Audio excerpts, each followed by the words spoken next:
Hi everyone! So ngayon nga is i-unpack natin yung ating mga token para sa ating speaking engagement this past few weeks about mental health month and learners protection for the designated guidelines.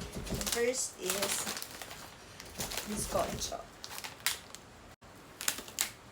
So, favorite to ng aking asawa. Ang sarap to. Ngayon panahon, maulan. So, sarap.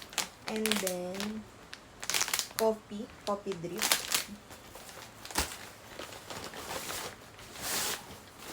So, yan. Meron silang pa-tote bag. So, gagamit natin to pag mga papel. So, meron silang pa, puro food, no? Meron silang pa ganito. Ayan. Thank you so much po. And then, this one. Ayan, may cookies. Puro matamis. Magkaka-diabetes tayo. And meron pa silang pa-drinks. Ooh!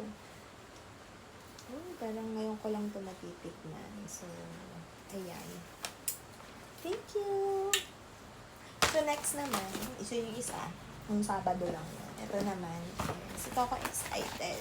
So, ito ay from PMO Marquez. So, shout out sa aking friend dyan na kinuha akong speaker kay Sir AJ. Yan. So, meron silang pa-sticker for mental health. Yan. Self-care is not selfish. Buksan natin para lagay ko to sa aking laptop. Hindi lang mental health advocate tayo. So, this one, this is the green ribbon. So, this symbolize mental health awareness. And then the sticker, self-care is not selfish. And then this one, mental health matters.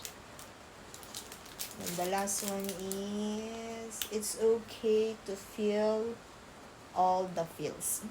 It's okay to feel all the feels. So, yan. And then, dito ako excited sa planner. Yeah. So, if you know me, I like to write. And gusto ko nag-organize ako for this month. Ano yung na-accomplish mo for today, and things to do.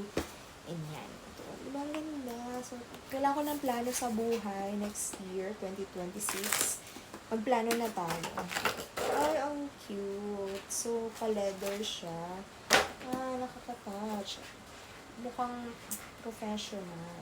Professional mo tayo. And then, meron siyang ball pen. Rose gold yung pen niya.